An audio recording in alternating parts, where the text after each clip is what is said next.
Tunjangan dokter spesialis bertambah. Pemerintah menambah tunjangan dokter spesialis.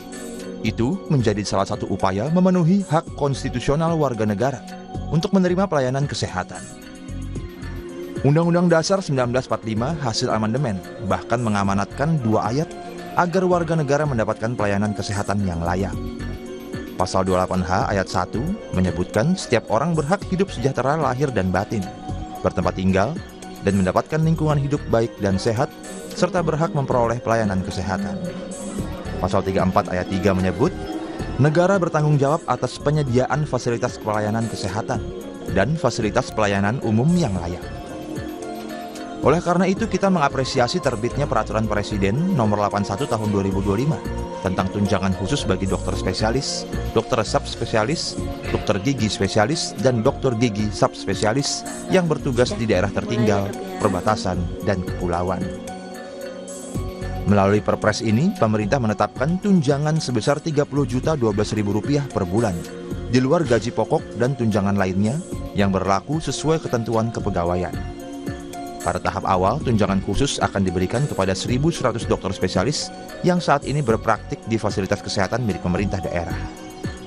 Menteri Kesehatan Budi Gunadi Sadikin mengatakan, kebijakan ini diharapkan bisa mendukung pemerataan tenaga medis di daerah terpencil.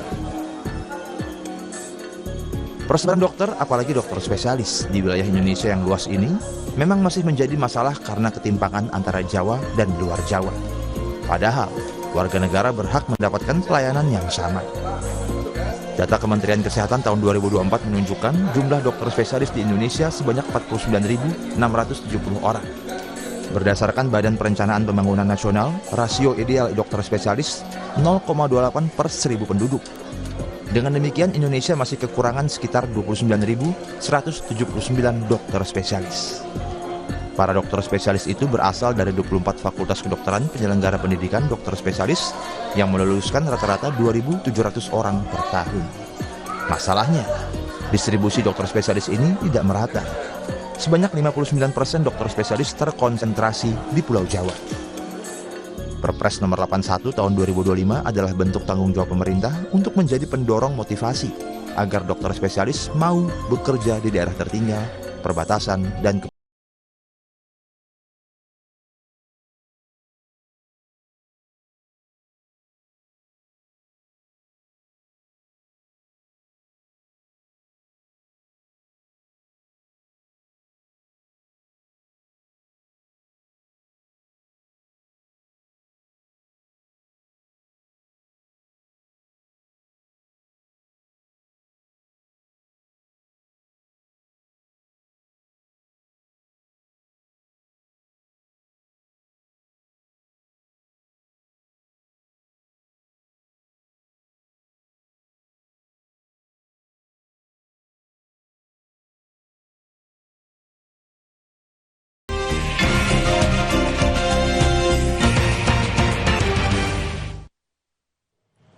Saudara, kita masuk di segmen untuk mengulas Harian Kompas yang terbit di hari ini, di hari Selasa 5 Agustus 2025.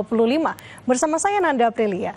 Kita akan lihat di halaman muka Harian Kompas hari ini, saudara, ada sebuah foto berita di sini. Foto ini menunjukkan sejumlah siswa sekolah tengah melakukan cek kesehatan gratis di sekolah. Tepatnya ini berada di SD Negeri Cideng 02, Jakarta Pusat. Program cek kesehatan ini, saudara, mulai digelar secara serentak pada 4 Agustus 2025. Sebanyak 53,8 juta anak di lebih dari 280.000 sekolah menjadi sasaran program ini.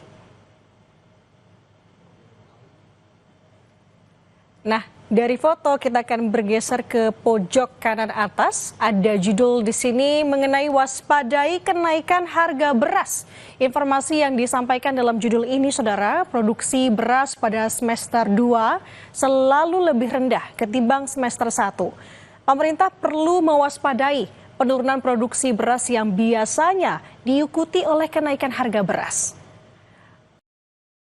Masih menyambung dari informasi mengenai harga beras ini, saudara, ada di bagian paling bawah menunjukkan tren inflasi dan harga beras. Dari grafik ini menunjukkan tren inflasi dan harga beras sejak Juli 2024 sampai Juli 2025.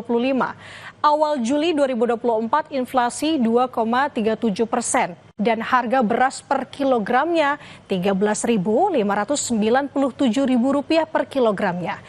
Dan pada bulan Desember 2024 inflasi di minus 0,09%. Dan harga beras di angka Rp13.506 per kilogram. Dan pada bulan Juli 2025, tren inflasi mencapai 2,13% dan harga beras sudah mencapai Rp14.300 per kilogramnya. Masih di halaman pertama kita bergeser sedikit ke bagian tengah. Di sini ada informasi mengenai politik. Sikap politik PDI Perjuangan diapresiasi. Diapresiasi oleh siapa? Oleh partai-partai pendukung pemerintah, saudara. Menyambut baik sikap PDIP yang menunjukkan dukungannya terhadap pemerintahan Presiden Prabowo Subianto dalam posisi sebagai mitra penyeimbang. Namun ditegaskan, saudara, saat ini belum ada pembicaraan mengenai kemungkinan PDIP akan bergabung dalam kabinet atau tidak. Dari halaman pertama kita akan bergeser ke halaman 15, saudara. Di halaman 15 ada informasi mengenai adopsi AI dapat angkat kualitas jurnalisme. Adopsi AI dapat angkat kualitas jurnalisme di mana teknologi kecerdasan buatan ini menawarkan sejumlah potensi untuk meningkatkan kualitas jurnalisme, namun aplikasinya harus memperhatikan rambu-rambu yang penting. Dan saudara, untuk informasi lebih lengkapnya Anda bisa membaca Harian Kompas hari ini atau juga bisa mengaksesnya melalui kompas.id.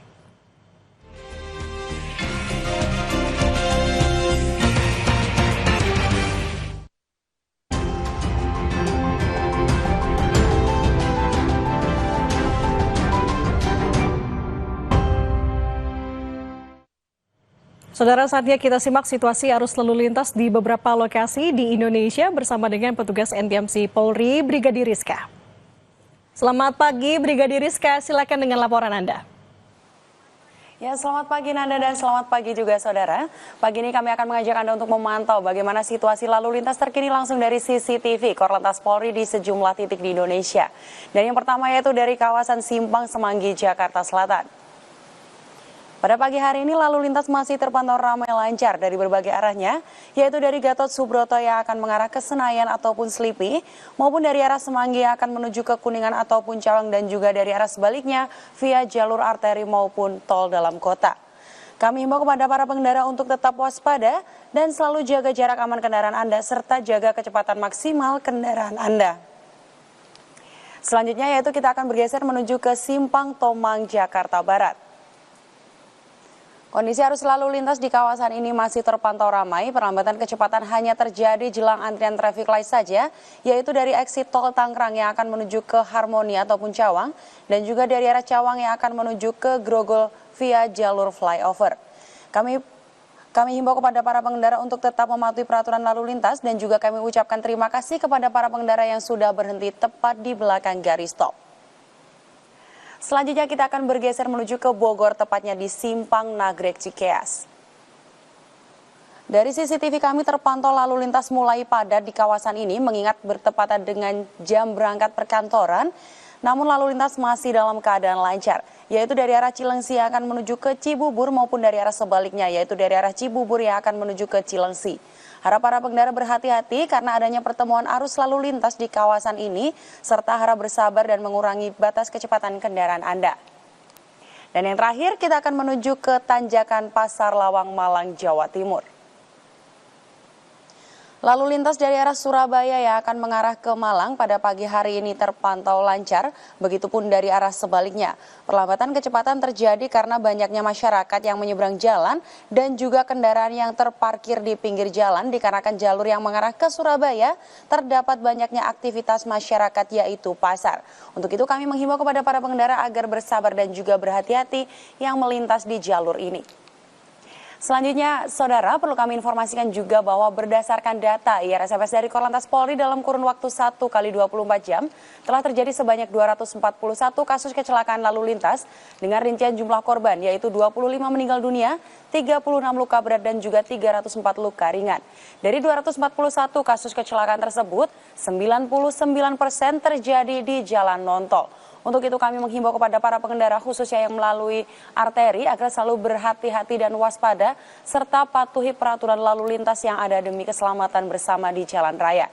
Dan untuk informasi lalu lintas terkini tentunya kami juga siap untuk melayani Anda di 15669 atau melalui SMS Center di 9119. Stop pelanggaran, stop kecelakaan, keselamatan untuk kemanusiaan menuju Indonesia tertib dan salam presisi. Demikian laporan dari Brigadir Rizka langsung dari studio NTMC Polri. Semoga bermanfaat. Kembali ke Nanda, silahkan. Terima kasih atas laporan Anda Brigadir Rizka. Selamat bertugas kembali.